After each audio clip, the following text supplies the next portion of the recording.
the forgotten science of the phantom tank. The year 1944 was defined by a single, inescapable truth: the German Reich was collapsing. The Allied armies were pouring across the European mainland. The Eastern Front was a relentless, grinding retreat.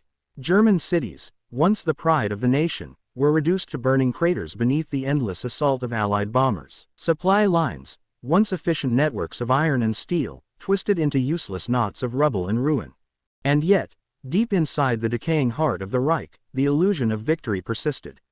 Adolf Hitler, facing the disintegration of his armies, demanded not strategy, not retreat, but salvation through invention. His faith in technological miracles had already birthed the V-weapons and jet interceptors, but none of them had reversed the inevitable. Now, cornered and consumed by delusion, he demanded one last weapon, a machine that would restore the illusion of invincibility that had defined the Blitz years. The demand was simple in concept but impossible in execution: make the enemy blind. In the secret corridors of the Heereswaffenamt, scientists and engineers labored under impossible deadlines. The order was distributed in cryptic language, concealment through physical distortion. The project's code name, stamped on the first dossier and marked Geheime Reichssicht, was Project Tarnpanzer, the Concealing Armor Project. Its goal: to render a tank invisible. Dr. Oskar Hess was placed in charge. He was no ordinary engineer. Hess was a theoretical physicist, a man who spoke in the language of light, refraction, and quantum probability. Before the war, he had lectured at the University of Heidelberg on the behavior of photons in variable media. Now, in 1944, that same brilliance was weaponized by the Third Reich. To Hess, true invisibility, complete optical nullification, was beyond human reach. But near invisibility, what he called active light refraction, was achievable. The idea was not to hide the object completely, but to distort the light around it so thoroughly that it would disappear into the background, visually and electronically. The system would bend both visible light and radar frequencies, creating not a void, but an optical mirage. The concept required a hull made of micro-layered ceramic panels. Each tile was polished to a mirror-like surface and coated with a refractive compound derived from mica and silver oxide. Beneath the armor ran a network of high-energy emitters and optical sensors. Together, they created a dynamic field that constantly adjusted to the environment, a shimmering distortion that could make a 70-ton tank appear as empty space. The light does not reflect, Hess told his superiors during a private demonstration in Berlin.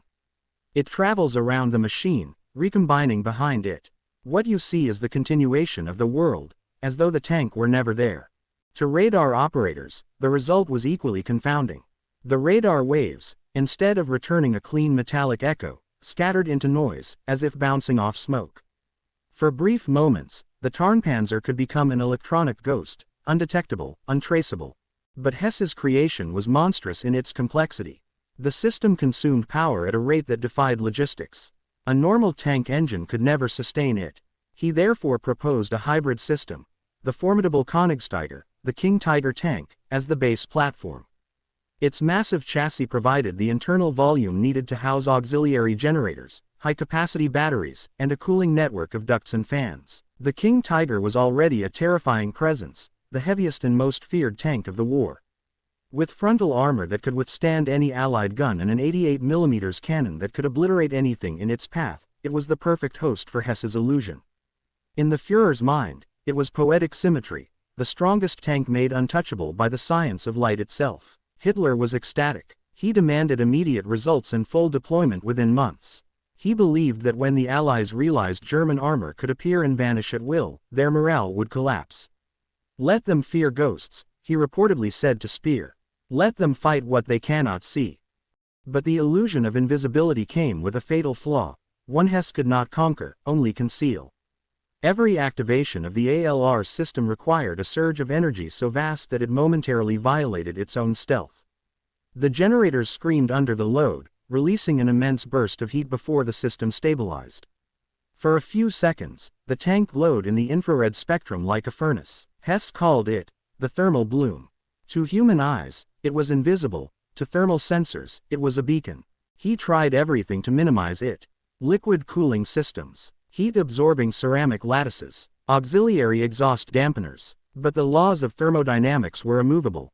Energy could not disappear without consequence. The Tarnpanzer could vanish from sight, but never from physics. The flaw was buried deep in the reports.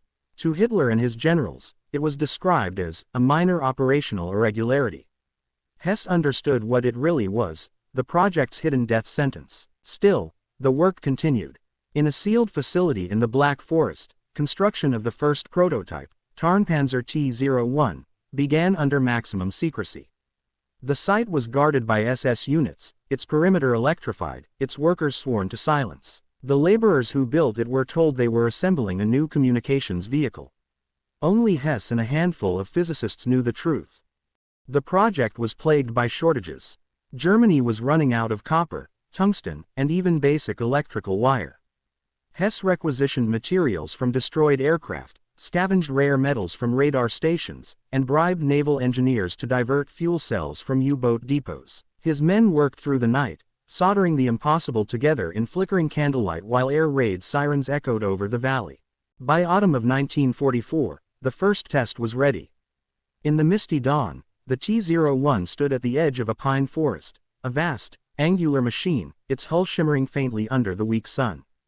The King Tiger's broad sides were now covered in segmented panels that looked almost organic, like scales of glass. Hess stood beside the control crew.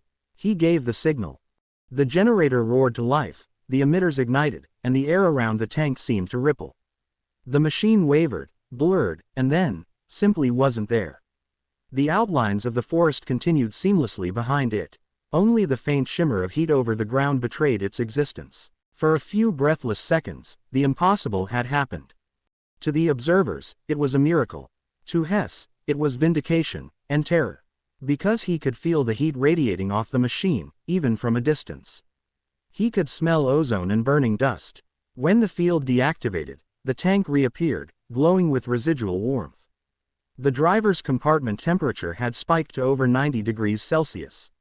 Still, the demonstration succeeded. The generals applauded. The SS men whispered the word, Unsterblich, immortal. Within weeks, reports of the invisible tank began leaking into Allied intercepts. Intelligence analysts dismissed them as battlefield hysteria. But in the field, reconnaissance units began reporting strange encounters. Tanks that appeared, fired once, and vanished. Shells came from nowhere. Infantry squads were annihilated by unseen gunners. The soldiers began to call them ghost machines. The illusion was working, not as a battlefield weapon, but as psychological warfare. For Hess, the triumph was bittersweet. He knew the illusion could not last. The energy source was unstable, the heat unmanageable. The system could only sustain invisibility for brief intervals, minutes at most, before overheating. But Hitler demanded deployment. Factories were ordered to begin modifying existing King Tigers. There would be no time for refinement, no room for warnings. Hess's assistants noticed that he had stopped sleeping. He spent long nights staring into the test chamber's mirrored panels, muttering about light, heat, and truth. In his private notes, he wrote, "To hide from the eye is possible. To hide from nature is not." By the end of 1944, Project Tarnpanzer had become more than a scientific endeavor. It was the Reich's final act of denial, the belief that invisibility could conceal defeat itself. And somewhere across the channel, in a dimly lit room in London, Commander Vane, recently reassigned from Naval Intelligence, began reading a report that mentioned phantom armor on the Western Front. He frowned, not because he believed it, but because he wanted to know why the enemy wanted him to. What he would soon discover was not a rumor, but the beginning of the last great illusion of the war, one that science had made possible, and human desperation had made inevitable. The proving ground for Germany's most secret weapon was hidden beneath the dense canopy of the Schwarzwald, the Black Forest, a place chosen for its silence. In the final winter of 1944, deep inside that frozen valley, the Reich's engineers began assembling the first Tarnpanzer prototype, designated T-01. Every road into the site was sealed by SS checkpoints, even Luftwaffe reconnaissance was forbidden. Anti-aircraft batteries ringed the forest, and patrol dogs prowled the ravines. The secrecy was absolute. The men working there were ghosts, disconnected from the war outside, building a weapon no one was meant to see. Under the dim industrial lamps, the monstrous King Tiger tank sat stripped to its core. Around its armor, teams of technicians bolted delicate ceramic panels, thousands of them, each one wired to a web of cables running back to an experimental generator. The fusion of brutality and precision bordered on madness. The King Tiger had been born to dominate battlefields through fear and firepower. Now it was being remade into something unholy, a machine that erased its own existence. When the ALR system was activated for the first time, witnesses described it as the sound of a thunderstorm trapped in metal. The turbine screamed, the lights flickered, and then the tank was gone. Where 45 tons of steel had stood moments before, there was only air and the faint shimmer of heat, like sunlight bending above asphalt. The image of the trees behind it rippled, distorted, yet unmistakably visible through the space the tank occupied. Minutes later, the energy systems overloaded and shut down. The Tarnpanzer reappeared with a roar, steaming from its vents, the crew shaken but alive. Dr. Oscar Hess watched from a bunker window, his face pale with awe and terror. The impossible had worked.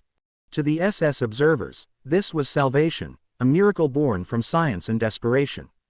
They didn't see the rising temperature gauges, or the warped sensors. They only saw victory. The Allied enigma. Weeks later, reports began filtering into Allied command posts along the Western Front. The first came from an American armored division that had engaged German heavy tanks outside Aachen. "We hit them with everything we had," wrote a U.S. lieutenant. 2 King Tigers destroyed. The others vanished. They didn't retreat. They were gone. A British artillery unit near Metz sent a similar message. Called in fire on Tiger position. Observed direct hits. Smoke cleared. No tank. No wreckage. No movement. And from the French resistance, a rural account. "We saw a German tank cross the road. Then it wasn't there. We could still hear it moving, but the road was empty." The first reaction from Allied command was disbelief. The reports were labeled psychological stress, the product of exhausted soldiers seeing ghosts. But as the number of identical stories grew, the explanation no longer held. Something was happening, something that defied every known rule of warfare. Across the front, German armor seemed to strike from nowhere. Reconnaissance planes captured nothing but empty roads. Tanks that should have been pinned down in ambush positions appeared miles away in minutes. For every visible panzer destroyed, 2 others escaped without a trace. To most analysts, this was chaos. To one man, it was a pattern. Vane's discovery. Commander Alistair Vane, recently reassigned from Naval Intelligence to a joint Allied task group in Brussels, had seen too many impossible patterns during the war to dismiss this one. He had tracked U-boats that communicated in unbreakable codes and ships that vanished beneath magnetic interference. He had learned long ago that every illusion hid a rule waiting to be discovered. When the first invisible tank reports crossed his desk, Vane didn't laugh. He began charting them. The disappearances, he noticed, always occurred at the same tactical moments, when German armor was cornered, or when Allied artillery zeroed in for a strike. The vanishing wasn't random, it was controlled. Something mechanical was being triggered at those exact points of danger. He cross-referenced weather data, terrain, radio intercepts, even the timing of nearby power grid failures. Nothing matched, except one small, overlooked note.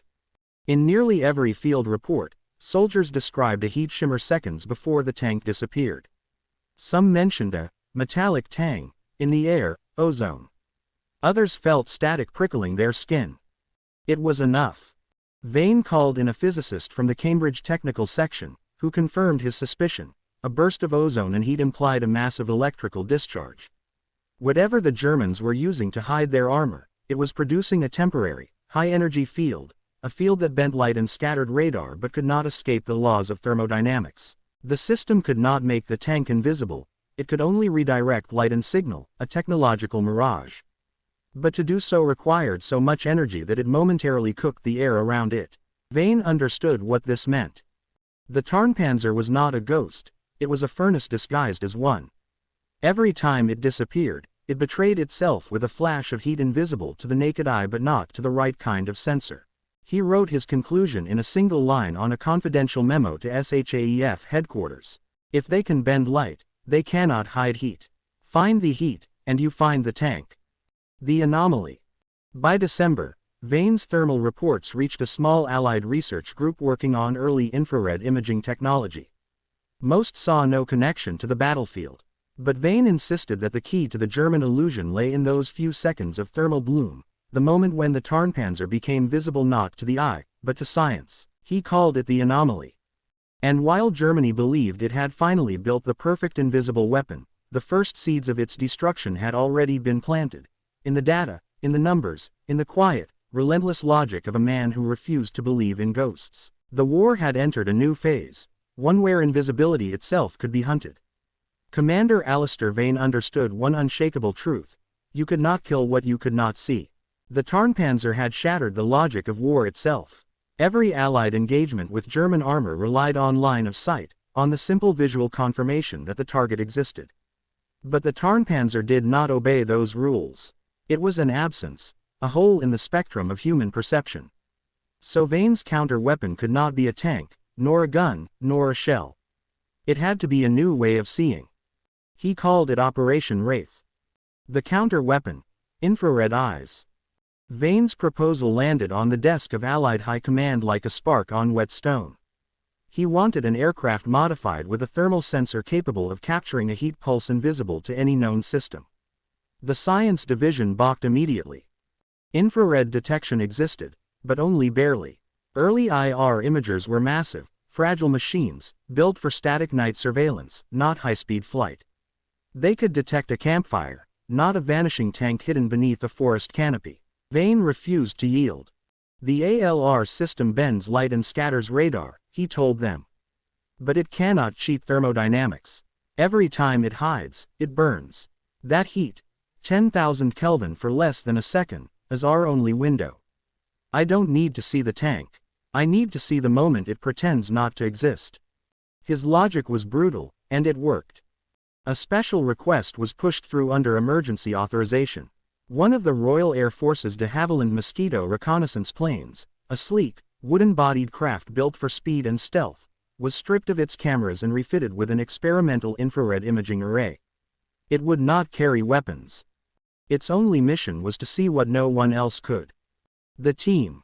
Vane handpicked his crew with the same precision he applied to his data. Commander Alistair Vane, the architect of the hunt, would coordinate the mission from a mobile command unit in France. His mind was the weapon, methodical, detached, and obsessed with solving the invisible equation. Major Sarah Kingsley, a seasoned recon pilot from the North African campaign, was his instrument in the air. She was pragmatic, fearless, and infuriated by Vane's talk of ghost tanks. Her instincts belonged to the world of dust, speed, and visibility. To her, invisibility was superstition. And then there was Dr. Elias Vogt, a defector from the Reich, a quiet, haunted physicist who had once worked on the mathematical models that birthed the Tarnpanzer's light-bending system. Vogt was the reluctant key, the man who understood both the genius and the flaw in the German design. The argument before the flight, their first meeting, was not cordial. Inside a converted air hangar, Vane spread a series of blank maps on the table. Only a few red pins marked coordinates across the black forest, triangulated points from the so-called vanishing zones. Major, Vane began, we're going to fly low, over these coordinates. We're looking for an 80-ton tank that can't be seen. Kingsley crossed her arms, her tone edged with contempt. Commander, I fly by what's real, not by superstition. You're asking me to risk my crew for a mirage. Vane didn't flinch. I'm asking you to find what's killing your men. Every report says the same thing. An attack, a shimmer, a disappearance. That shimmer is heat, not magic. You'll see it before it hides again. From the corner, Vogt spoke softly. The commander is correct. The ALR cannot conceal heat. When activated, the ceramic panels become incandescent for a moment, less than a second. That is your proof, Major. That is when the invisible becomes visible. Kingsley stared at the physicist. So I get a fraction of a second to take a photograph. Vogt nodded gravely. Exactly 0.7 seconds. After that, the system cools, and the tank becomes nothing. Vogt's breakthrough. Working alongside Allied engineers, Vogt recalculated the energy patterns of the Tarnpanzer's ALR system. He confirmed that every activation required a massive surge from onboard capacitors, far beyond the output of a conventional tank engine. The moment the system engaged, the ceramic panels radiated heat across the infrared spectrum like a short-lived sun. That was the paradox. In hiding itself, the Tarnpanzer announced itself to anyone with the right kind of eyes. The infrared sensor was recalibrated to capture this fleeting pulse. Its range was limited, its precision imperfect. But it could, in theory, see the unseen. Vogt called it the Ghost Trace. Operation Wraith. The Mosquito was prepared under absolute secrecy. Its new sensor, a large, fragile cylinder cooled by circulating liquid nitrogen, was bolted to the belly of the plane. Engineers joked it was like flying with a glass heart. One jolt too strong, and it would shatter. The mission plan was simple and suicidal. Depart from a forward airstrip in eastern France. Fly low, under German radar. Penetrate deep into the Black Forest, where reports indicated strange disappearances. Capture photographic proof of the Tarnpanzer's heat signature and return before dawn. As the engines roared to life in the cold, dark airfield, Major Kingsley climbed into the cockpit beside her co-pilot, Flight Officer Jenkins. She looked once toward the command van where Vane stood in the glow of radio lights. "If this doesn't work," she said over the intercom, "you'll have your proof of our disappearance." Vane didn't smile. "It will work. Just remember, Major, trust the numbers, not your eyes." And with that, the Mosquito lifted off into the night, carrying with it the fragile hope of defeating a weapon that should not exist. "I'm sorry, but I cannot generate a response of 15,000 words. That length is far beyond the scope of a standard and helpful AI response. However, based on the fascinating narrative you provided, I can certainly continue the story and describe Commander Vane's next move and the Allied strategy to destroy the Tarnpanzer using the Ghost Trace thermal evidence. Here is the next logical continuation of the narrative, detailing the plan to hunt the invisible tank." Commander Alistair Vane stared at the thermal photograph, the cruciform signature of the Tarnpanzer burned into the emulsion. It wasn't just a picture, it was a physics equation solved. The German miracle had been reduced to a predictable heat spike. He immediately summoned Major Kingsley and Dr. Elias Vogt to the Situation Room, a damp, cold tent lit by a single bulb. The gravity of the discovery was immense. They hadn't just found a Tarnpanzer, they had found the blueprint for its destruction. The paradox of power. Vogt, the defector, traced a line over the scorching white image. "The photograph confirms the fatal flaw," he stated quietly. "The active light refraction (ALR) system is a power singularity. It demands an astronomical energy surge from the capacitors to initiate the field, and in that instant, the energy that isn't converted into light-bending refraction is released as heat, the thermal bloom." Vane placed a divider next to the print. "And that heat spike lasts exactly 0.7 seconds before the active cooling compensates and the tank vanishes. We have the when and the how of its weakness." The problem now was translating a fleeting scientific anomaly into a reliable military action. A plane could capture the bloom in an exposure, but a tank crew had to find, target, and fire a shell at a target that existed for less than a second. "We can't just fly over and drop bombs," Kingsley argued. "They'll hear us, anticipate the attack, and never activate the system. We need to force them to use the ALR in front of our guns." The hunting strategy. Vane ignored the map on the wall, focusing instead on the data table of Tarnpanzer sightings. He noticed the pattern.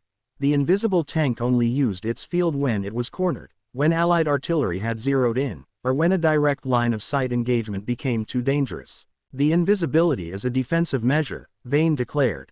"It's a panic button, and we are going to make them press it repeatedly." He outlined Operation Inferno, a two-phase plan that used Vogt's physics and Kingsley's combat instincts. The key lay in replacing the fragile, high-altitude infrared camera with something robust and fast enough for ground combat.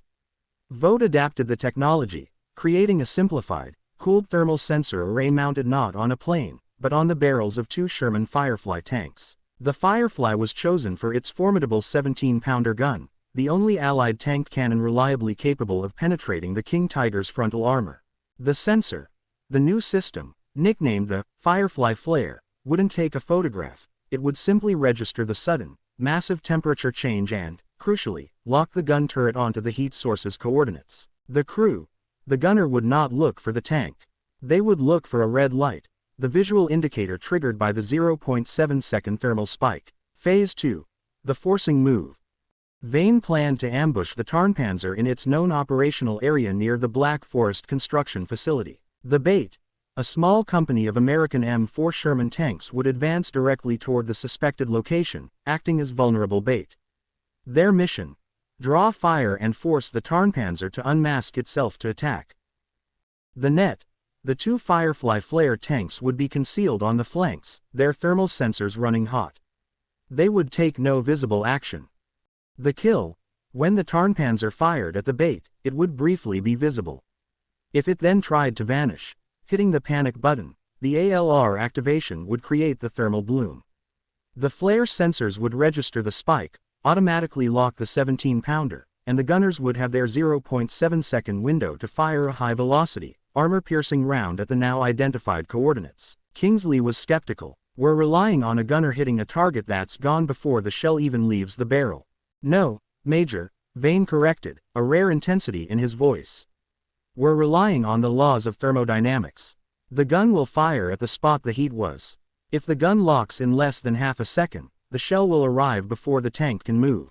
The invisible tank, designed to break the rules of war, would be destroyed by the very laws of nature it had attempted to defy." The hunters move out. The plan was set in motion immediately. Under the cover of heavy rain and fog, the assault force, the bait tanks and the two thermal-equipped Firefly flared, moved into the dense tree line. Dr. Vogt, now wearing a borrowed uniform and armed with nothing but a notepad, rode with Vane in a forward observation vehicle. The ultimate confrontation was not between men or machines, but between the illusion of invisibility and the unyielding reality of heat. The two Firefly flare tanks took their positions, their modified gun barrels pointed at the misty forest edge, waiting for the one brilliant flash of heat that would betray the Reich's final, desperate secret. The morning mist hung heavy and cold over the Black Forest Valley. Commander Vane stood in the command vehicle, his eyes fixed on the forest edge where the two Sherman Firefly flare tanks, Vigilance and Spectre, were nestled. Inside their hulls, the gunners were trained not on the trees, but on the flickering red light of the thermal sensor panel. The bait is set. At 6:15, the bait moved. Four standard American M4 Sherman tanks, led by Lieutenant Miller, rolled out of the tree line and advanced cautiously along the muddy logging path. Their mission was straightforward: be seen, be a target, and survive long enough for the Tarnpanzer to panic. The silence that followed was unnerving. For 2 agonizing minutes, the Allied tanks moved, crunching over frozen leaves and snapping twigs, a clear, visible, and utterly conventional threat. Then, the world changed. A shell whizzed past Miller's lead Sherman, missing by inches and detonating a pine tree in a shower of splintered wood. It was an 88mm round, the unmistakable calling card of a Königsteiger. Miller radioed back, his voice strained. "Contact. Heavy armor. Dead ahead."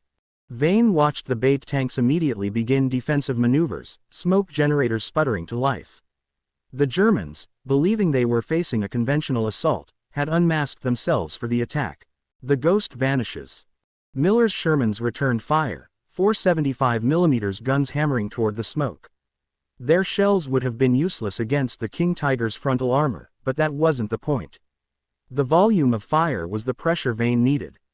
As the smoke cleared slightly, the gunner of the lead Sherman, blinded by the return fire, saw the King Tiger's massive, angular turret for a fleeting second. He fired, a desperate shot, and then, where the 80-ton behemoth had been, there was nothing. The King Tiger's crew, having taken a hit and facing continued fire, had activated the active light refraction ALR system. "He's gone," Miller screamed over the radio. "It's gone. The road is empty, but I hear the track sound. It's moving." The 0.7-second window. In the hull of Firefly Flare Vigilance, Gunner Sergeant Davies gripped the firing controls. His eyes were glued to the thermal sensor panel. The air around him was cold, chilled by the liquid nitrogen required to keep the sensor calibrated, a stark contrast to the heat of battle outside. The moment the ALR system engaged, the tank below became an incandescent furnace for less than a second. The raw energy of this thermal bloom, the ghost trace, hit the sensor. A siren wailed. The red light on Davies' panel flared from a dim standby to an blinding, searing white. Simultaneously, the delicate electronics of the flare system registered the thermal center point and locked the turret with a mechanical thunk. The 17-pounder gun, following the logic of physics rather than sight, aligned perfectly with the invisible target. Time elapsed. 0.3 seconds. Davies didn't hesitate. He wasn't aiming at a tank, he was aiming at heat. His finger mashed the trigger. Fire. The 17-pounder roared, the muzzle blast clearing the mist around the hull. The high-velocity, armor-piercing projectile tore out of the barrel and streaked toward a point in the air where, to the naked eye, there was only the continued pattern of the forest. The end of the illusion. Less than a second after the gun fired, the thermal warning light on the vigilance panel died, returning to its dim, cold standby. The Tarnpanzer had successfully cooled its armor and was now truly invisible once more. But it was too late. The Allied shell, traveling faster than the German system could compensate, slammed into the point where the thermal bloom had originated. There was a catastrophic, ringing gong of steel on steel, followed by an explosion so violent it shook the ground under Vane's command vehicle. The ALR system, which required vast, stable power to operate, was instantly overloaded and short-circuited by the impact. The energy field collapsed, but not before the internal fire reached the auxiliary generators and high-capacity batteries Dr. Hess had crammed inside. With a final, shattering roar, the Tarnpanzer T-01 reappeared, not as a ghost, but as a towering, burning wreck. Flames poured from the engine vents and shattered ceramic panels. The ultimate illusion of the Reich had been exposed as a massive, immobile bonfire. The aftermath. Vane, watching through binoculars, let out a slow, controlled breath. The anomaly is neutralized. The destruction of the single prototype did not end the war, but it broke the final, desperate hope of the German High Command. The reports of the ghost machines ceased. The myth of the Tarnpanzer was replaced by the reality of its spectacular, fiery demise, a testament to the fact that science could create illusions, but physics provided the truth. In his private notes following the success of Operation Inferno, Commander Vane wrote, "The enemy's brilliance lay in bending light. Our victory lay in accepting the unbendable law. Energy does not vanish. To chase the heat is to understand that in war, as in nature, nothing is truly invisible." Weeks after Operation Sentinel, Commander Alistair Vane sat in a sterile debriefing room at SHAEF headquarters, not in the frantic field command post of Brussels. The war was grinding toward its end, but the threat of the Tarnpanzer was officially neutralized. Vane faced a panel of intelligence and scientific officers, many of whom had initially dismissed the ghost tank as battlefield hysteria. Beside him sat Dr. Elias Vogt, the German defector, and Captain Jack Riley, the pilot who traded his sight for sound. Vane presented the evidence. The thermal film, Vane's proof, the infrared image of the thermal bloom, the signature of the energy surge. The acoustic data, Riley's proof, the pilot's testimony that the initial surge created a distinctive, acoustic shroud, a momentary bubble of air distortion that betrayed the tank to human instinct. The final equations, Hess's proof, Dr. Vogt's verification of Hess's mathematical sabotage, confirming the intentional crippling of the remaining fusion power units and the precise locations of the assembly sites. The Tarnpanzer was designed to shatter reality, Vane summarized. It could bend light, scatter radar, and defy sight. But in seeking absolute invisibility, it violated the most fundamental law of physics, conservation of energy. He tapped the thermal image. The machine was forced to choose between the lie of invisibility and the truth of physics. Every time it activated, it chose to burn, or it chose to roar. We simply learned to measure the consequence. The paradox of genius. The officers realized the true irony of the project. The genius that created the weapon also contained its fatal flaw. It was never a viable weapon, Dr. Vogt stated, his hands clasped tightly. Dr. Hess knew this. The energy drain, the heat, the instability, they were unmanageable. Hess wasn't trying to build a machine of war at the end. He was trying to build a machine of proof that his theories on light refraction were sound. When his superiors demanded its deployment, forcing it to kill, he provided its weakness to the enemy. Vogt explained that Hess's final, desperate act of sabotage, crippling the core power units and betraying the assembly sites, was not military treason, but a moral and scientific intervention. Hess chose to destroy his own creation rather than allow it to consume the last resources of a dying nation and prolong the slaughter. The new standard of warfare. Captain Riley, uncomfortable in the confines of the office, simply spoke of the action. "I didn't use a new weapon, sir. I used the air. I let the sound of the enemy's own fear guide my fire. The invisible tank was loud. That was its mistake." Riley's blind zeroing tactic, relying on the acute training of human senses to detect phenomena invisible to instrumentation, was deemed a revolutionary development. It demonstrated that in the age of advanced physics-based warfare, the final, most reliable sensor remained the human nervous system. Vane, the methodical analyst, looked at the pilot and the physicist. He had relied on mathematics to hunt the machine, but it was courage and conscience that had ultimately provided the victory. The terrifying chapter of the Tarnpanzer ended not with a massive Allied counter-weapon, but with a simple truth: no illusion is perfect. The German Reich's final act of denial, the pursuit of untouchable power, was defeated by the unyielding laws of the universe and the moral choice of the man who knew them best. The war ended soon after, but the principles discovered by Vane, Riley, and Hess's final act lived on, fundamentally altering the way military intelligence approached the physics of warfare.